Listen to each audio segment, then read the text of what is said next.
Tomorrow, there are going to be over 1,800 protests throughout the country on a day that's being called No King's Day.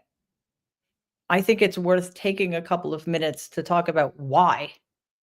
Why, in America, a constitutional republic, do millions of Americans suddenly feel the need to protest the fact that we are a country that does not abide monarchy or empire or imperialism? Why is this necessary when it never has been since Americans won the Revolutionary War? Well, we know why, but I still think it's worth discussing. We're in this position right now because one man, backed by an entire political party, has decided that he and he alone should have all of the power that under our Constitution is granted to two other branches of government. But Donald actually believes that he does not have to pay heed to those two other branches of government. He believes that he is indeed a king, notwithstanding his protestations to the contrary. So protest we must.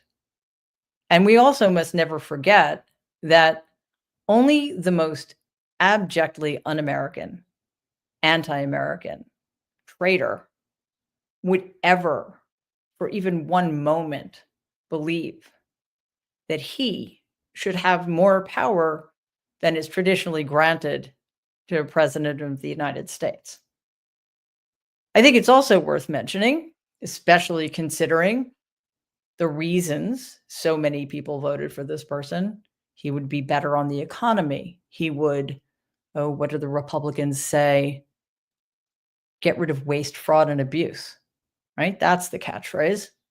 Well, let's leave aside for a minute just how egregiously harmful Elon Musk and his Department of Government Efficiency have been to the wallets of the American taxpayer. Let's just focus on tomorrow and how much tomorrow is going to cost. First, let's talk about it in terms of the economics. $45 million, a bill that will be paid for by the American taxpayer, is being spent to bring thousands of tanks to Washington, D.C., to have members of every branch of the military parade in front of a man who has never served this country in any way, let alone as a service member.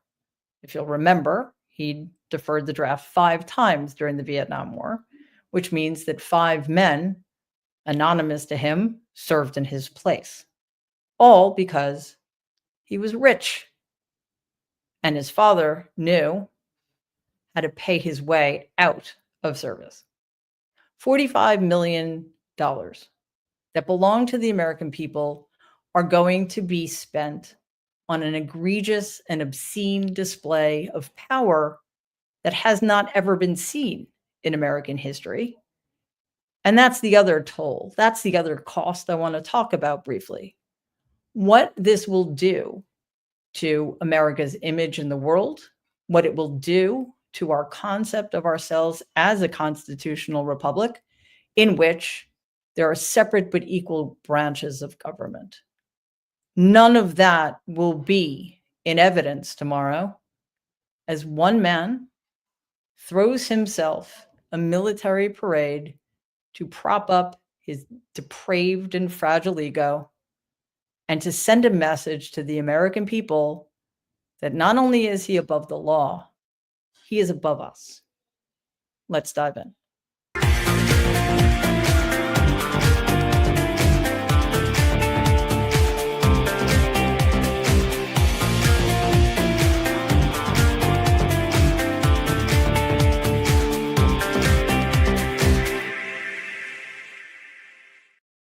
Hey, everybody, and welcome to tonight's episode of Mary Trump Live. It is great to have you here. Happy day before No King's Day.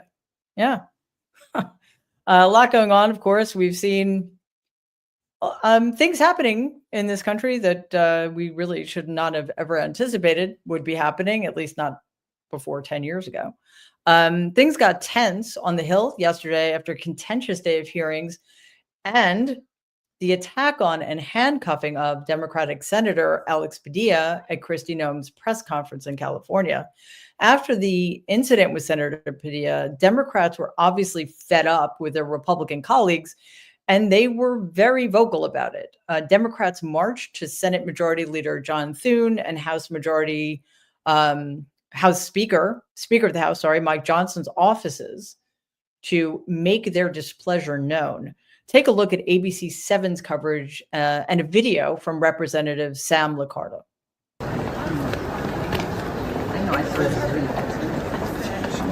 Everybody, I'm here outside the Speaker's office. Speaker Johnson's inside. Many members of the Congressional Hispanic Caucus and other members of our House of Representatives are here waiting to talk to the Speaker. We are outraged. The Speaker would have condemned Alex Padilla for speaking up in a federal building where Alex Padilla's office is located in Los Angeles at a press conference in Kristi Noem. We are in a whole new world of authoritarianism, and someone has to stand up against fascism. We've been to the leader of Thune's office. He was not present. He was actually at the White House, I'm sure getting instructions from Donald Trump about how to proceed. We're now waiting for Speaker Johnson. We hope that he might be willing to speak to members of his own House of Representatives. I have to say, it is a relief finally to be hearing Democrats using words like authoritarianism and fascism. Now, Johnson, Speaker of the House, who is as abject a coward as the man he so obsequiously serves, came for Senator Padilla at the press conference and called out support if any one of his colleagues should call to censure him. He claimed that Padilla charged as in went to lunge at her, and failed to make his identity known, even though we see this on video that Padilla did identify himself. He stood peacefully, and he did not make a lunge for the Secretary of Homeland Security. Let's just say that Democrats did not take kindly to the treatment of their colleagues. So while Johnson held a press conference, Democrats called him out for his continual lying. Take a look at this scene. I think the senator's actions, my view is it was wildly inappropriate. You don't charge a sitting cabinet secretary, and everybody can draw their own conclusions. You can see it's a heated debate here. I'm not going to respond to that. Let me just, hold on, wait just a second. I think the American people can draw their own conclusions. They saw a senator acting like wildly inappropriate. I'll leave it at that. But what about the way you tweeted by the day? What I saw. Yes, let's have the American people reach their own conclusions, but I am going to tell them what conclusions they should reach. I am going to misrepresent this event so that the American people think that a sitting senator actually attacked or tried to attack a cabinet member. Sure, let's let them make up their minds. Hearing Democrats calling out Johnson's lies in real time is also something we need to see more of. They need to call out the lies of their Republican colleagues. They need to point out the dangerous activities that their Republican counterparts are engaging in. They need to do it loudly, insistently, constantly, and they need to be in their faces. This is not a time for us to be pulling punches. It is not a time for us to be polite. It is certainly not a time for elected Democrats to put collegiality over democracy, to put the interests of their own positions over the interests of the American people. We need to be making Republicans uncomfortable, and we need to be making it known that we will make sure that the American people understand the game Republicans are playing. And this is exactly what you can continue to expect from us. So, as I said, there's been a lot of tension in the air. Donald himself has been escalating tensions in every single international affair he's been involved in. Now, if you recall, during the 2024 campaign, he promised that he was going to end every single major global conflict just because he's so wonderful, just because he's him. Now, we get 5 months, 6 months into his second term, and let's just say the opposite of that has happened. Every single conflict that existed is worse now. There are new conflicts. Ukraine is still a war zone. Gaza is a humanitarian disaster. And in the past 24 hours, Israel launched an unprecedented attack on Iran's nuclear sites, claiming that Iran had been secretly developing nuclear capabilities. Israel also says that they're hoping to force Iran into accepting a new nuclear agreement more favorable to the United States and Israeli interests. The Trump regime, while officially opposing military escalation, reportedly gave tacit approval for an Israeli strike. Watch CNN's report of the attack here. These are unprecedented strikes on Iranian targets. Israel says it's hitting nuclear sites and missile systems, as well as Iranian military leaders and nuclear scientists. We will not let the world's most dangerous regime get the world's most dangerous weapons. The increasing range of Iran's ballistic missiles would bring that nuclear nightmare to the cities of Europe and eventually to America. Israel's pre-dawn raids, involving more than 200 aircraft, appear to have been carefully planned. Israel even says its spy agency smuggled weapons and drones into Iran ahead of the attacks, striking key uranium enrichment facilities like this one at Natanz, where Iran has for years been processing nuclear material close to weapons-grade levels. Israel says Iranian Revolutionary Guard commanders have also been targeted and killed, including their commander, Hossein Salami, one of Iran's most prominent military figures. Iranian officials have long warned that any direct military aggression on their territory by Israel would cross a red line, and they have promised severe retaliation, which has already begun in the form of counterattacks. Experts warned that this could lead to a full-out war in the Middle East with major consequences. And the idea that the United States of America is going to be, will be, led, so to speak, by a man who knows nothing about how to handle such complex matters is quite alarming. I also think it's worth pointing out that before Donald's first term, it took years, but there was an agreement with Iran called the JCPOA, and in exchange for certain considerations, Iran agreed not to develop nuclear weapons. This was working. It was effective. It took years of negotiating. It took massive amounts of diplomacy, statecraft, and expertise in order to forge that deal. In his first term, for reasons nobody understands, probably including him, Donald pulled us out of the JCPOA, and it was rendered inoperative. That's one of the main reasons, if not the main reason, we are in this position now. Netanyahu says he wants to force Iran to enter into a deal more favorable to the United States and Israel. Well, we already had one. This is just yet another example of Donald's incompetence and his utter inability to handle foreign relations, and the world is paying attention. According to the New York Times, Donald appointed his real estate buddy, Steve Witkoff, to oversee the talks in Iran, Israel and Gaza, Russia and Ukraine, virtually on his own. So what is Donald's big diplomatic strategy? Flatter dictators, ignore experts, hire your cronies to do the work of real diplomats and people at the State Department. The lack of diplomacy, not just lack of diplomacy, the utter contempt for diplomacy, the unseriousness when it comes to negotiating with our enemies and our allies alike is getting people killed. And when all of this goes to hell, which it inevitably does, Donald takes no responsibility for anything, and he blames everybody else.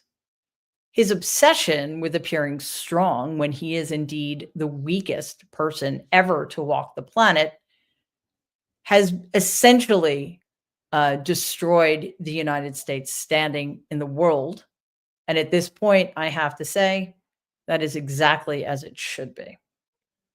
Before we go on, if you're joining us on YouTube, it would be awesome if you could take a second to subscribe to the channel or like and share this video. If you're on Substack, very happy to have you here. Please consider becoming a paid subscriber because your subscriptions make all of this possible. All right, so now I want to talk about the war that Donald is trying to start on American soil. The Trump regime is continuing to crack down on immigrants, but the men behind these high-profile cases are still fighting and defending their right to be here. Kilmar Abrego Garcia is back in the United States and facing off with ICE and the Department of Justice. So let's check in on the latest from WJZ.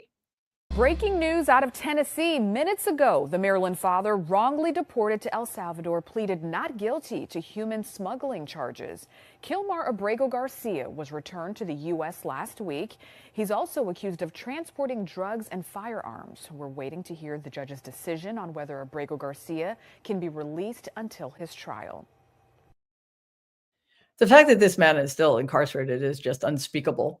As the reporter noted, Abrego Garcia's attorneys argued that the charges do not justify detention, claiming he's not a flight risk and should be able to be with his family.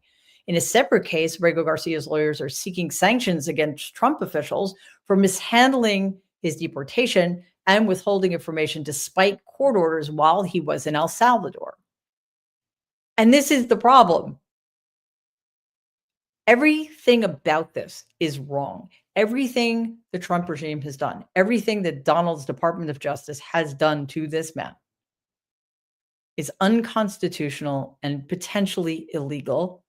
And yet they continue to get away with it. Why? Because justice grinds slow but fine.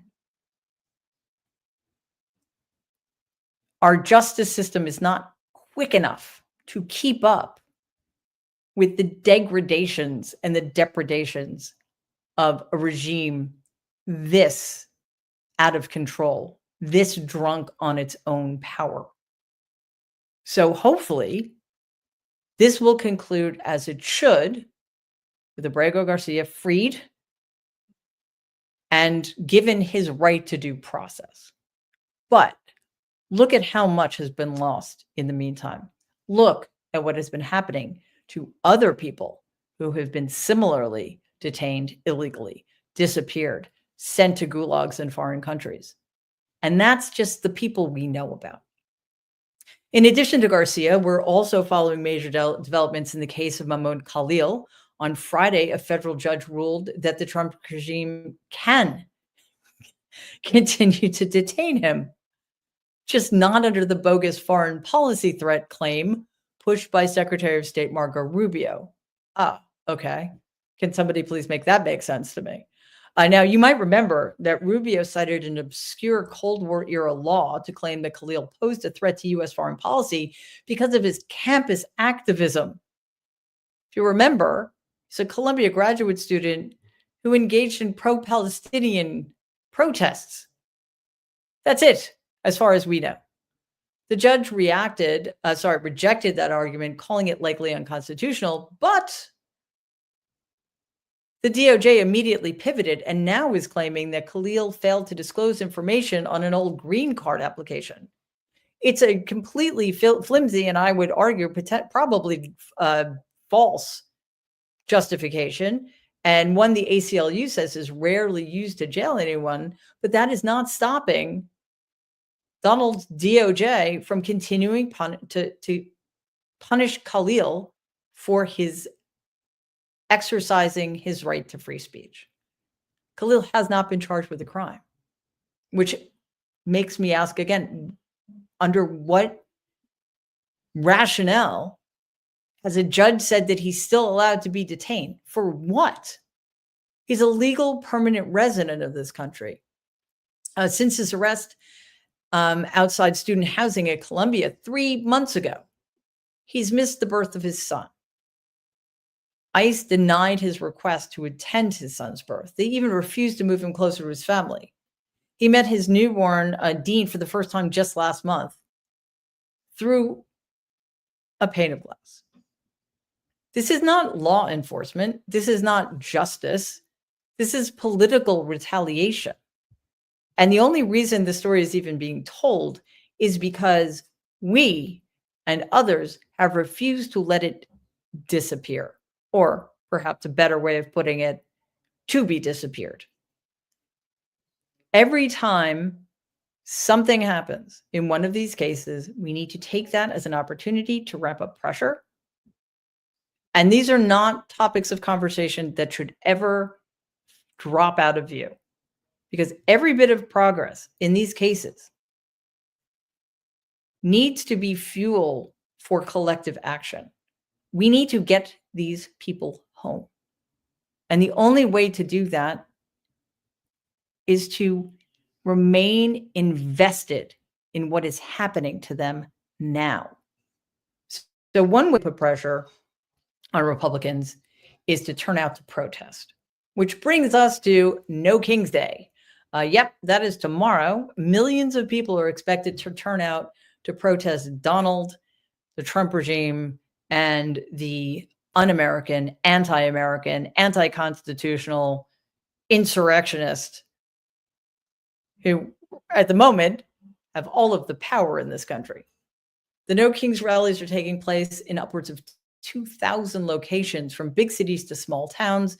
And they are, of course, taking place on the same day that Donald is throwing himself an obscenely expensive and obscene military parade for his birthday. I mean, yes, the pretense, of course, is that it is to honor the 250th anniversary of the Army or something, or that it's Flag Day. But the thing that's really important about tomorrow for Donald is, yeah, that it's his birthday. And he wants tanks. One organizer, Ezra Levin, told The Guardian that since Donald incited chaos in LA, involvement in No Kings has skyrocketed. Quote, "We've seen hundreds of new events on the No Kings map since the weekend. We've seen hundreds of thousands of people register for those events," unquote.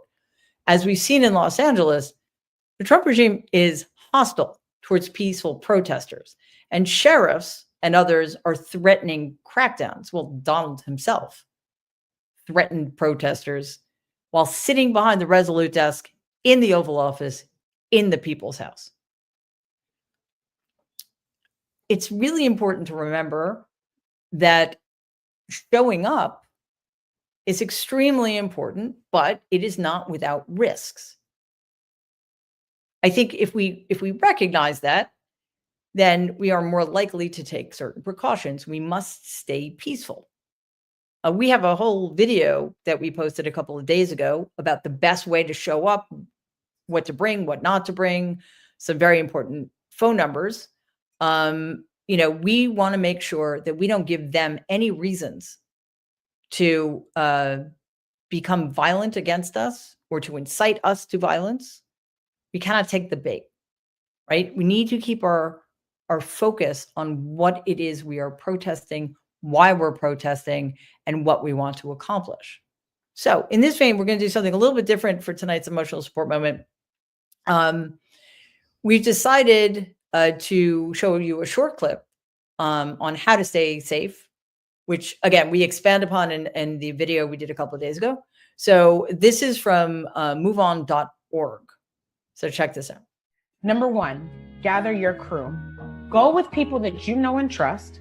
Check in with each other beforehand. Does anyone have any physical limitations, medical conditions, or triggers? Make a plan together to get to the protest and home safely. Number 2, designate a home base. Find a buddy who can stay home and by the phone. This person will be your home base. Give them your crew's contact information, including your emergency contacts. Your home base should also know where the closest hospitals and police precincts are and who to call in case you are injured or arrested. Number 3, put these things in your bag. Money for public transit, an extra mask, hand sanitizer, and gloves, your ID, and a bandana soaked in apple cider vinegar inside of a Ziploc bag, because if there's tear gas, this will help prevent any coughing. Earplugs or noise-blocking headphones, your inhaler or any other medications that you take, a Sharpie for writing important numbers on your body, water and snacks, and an extra outer layer of clothing just in case. Number 4, leave these things at home. Your phone, if possible. 1 phone per crew is ideal. Whether or not you're arrested, cops might try to use the information in your phone to incriminate you, your crew, and other folks that are at the march. If you do bring your phone, lock the screen with a 7-digit PIN. Remove the Face ID and finger unlock modes for extra security. Anything that could be perceived as a weapon, even a nail file, and leave anything you don't want lost or broken. Number 5, make a plan for any worst case scenarios. If the cops start arresting people, witness and record the arrest, but from a safe distance. If someone is injured, create space around the injured person and call for street medics or doctors. If folks are instigating and trying to get you to react, move away and encourage others to move away also. And number 6, for when you get back home, make sure your entire crew is safely at home before your home base is relieved of their role. Debrief on what worked and what didn't, and then you can celebrate. Okay, onward. You guys know what to do. I seriously hope everybody is able to go to a protest if you're able. And if you do, please take pictures and send them to us at info@marytrumpmedia.com because we would love to show your pictures and videos. Okay, let's go. Oh, hang on a sec. There we go. Saj, Explore, new member. Awesome. Oh, we got a bunch of new members. Let's see. Susan, welcome. And Kelly, Darlene, Tech and Tangents. Mary, thanks, Mary and team. You're welcome. Wow, that's fantastic. All new members. Welcome to all of you. Very happy to have you here. Jan, wow, Jan gifted 10 Mary Trump Media memberships. Thank you. That's fantastic. Really, really appreciated. Nanner, thank you as always for that. Comment, just ate a whole bag of potato chips and now feel like a cat. A pig. Fine. I don't know why I thought that was do cats eat potato chips? No, they do not. But honestly, I didn't know pigs did. But pigs are cool. So of course they eat potato chips. Thank you, Nanner. And I hope you feel better. I don't know. I mean, unless eating a lot of potato chips didn't make you feel sick. I hope they didn't. GhostLayer59, thank you as always. Comment, ugh, DJT, fee. He's embarrassing to all of us. I don't want to talk about Donald tonight, but wanted to pay a fee to Mary Trump Media. Well, thank you so much. And I had to, listen, I'm right there with you. It will. Talking, yes. See, I'm being rendered incomprehensible because I completely empathize. Manny, Tall Cloud, super sticker. Thanks so much for that. Susan, thank you very much. Comment, I am glad I figured out how to send you a gift. Oh, well, so are we. Thank you. Fantastic. Myra, thank you so much, Myra. Comment, thank you for all you do. Mary and Mercedes and moderators. Awesome. Thank you so much for that, Myra. Bill, thank you very much, Bill. Comment, praying for a peaceful and successful protest tomorrow. Absolutely. Let's all hope for that. I feel like I missed somebody. I don't know. I'm pretty sure I saw something from Mida Cheryl, but it's disappeared. So Mida Cheryl, in the event that I missed something, thank you. And thank you anyway. Yeah, but for whatever reason, your comment disappeared. StreamYard has been having some issues. It was out for like global outage yesterday for about 4 hours. It was very odd. And it didn't just affect StreamYard. It was their whatever, I don't know what it's called, server or what have you. It affected about 20% of the websites on the planet. So StreamYard happened to be one of them. So maybe that has something to do with why it's still a little bit glitchy. Okay, guys, that does it for us. I have somewhere I need to be. But I just wanted to thank all of you watching on YouTube, everybody streaming on Twitter, from my Substack, The Good in Us, everybody listening to the podcast. Of course, to all of our new members, it is wonderful to have you here. To everybody who's a super sticker, to everybody giving us gifts. You guys really make all the difference in the world. And we are so grateful to all of you. To our extraordinary moderators who just do a phenomenal job keeping this place awesome. To my amazing team, this has been quite a week. You know, it's been tough on them last few weeks because I've been traveling, months actually, traveling all the time. The news cycle is mind-boggling and almost impossible to keep up with. And they do all of this with just enormous grace and professionalism. So I could not do any of this without them. So thanks, guys. Also, if you do go to a protest tomorrow, remember the most important thing is to be safe and to be peaceful. And remember why you're there. Remember that we are the patriots here. I am not a flag person, but I urge anybody who's willing to bring an American flag, because we are there to protect our country from those who seek to destroy it. And that is not hyperbole. The last thing I'll say, DC, bring on the rain, thunder, and lightning. Anyway, guys, it was wonderful to be with you. I will be back Sunday at 6 p.m. Eastern for Ask Mary Anything Within Reason. We have a new episode of Trump Trolls Trump dropping tomorrow. I'm going to check in later in the day to see how things are going at the North Korea-style military parade in our nation's capital. And we have more videos dropping on Sunday as well. So the easiest way to support us is subscribe to the channel. But what's also very helpful is to watch our videos, like them, share them, comment on them. That's it. I will see all of you at some point tomorrow. I don't know exactly when. It kind of depends on how things unfold, but I'll definitely be here at 6 p.m. Eastern on Sunday. In the meantime, everybody, please stay safe and be kind. Bye.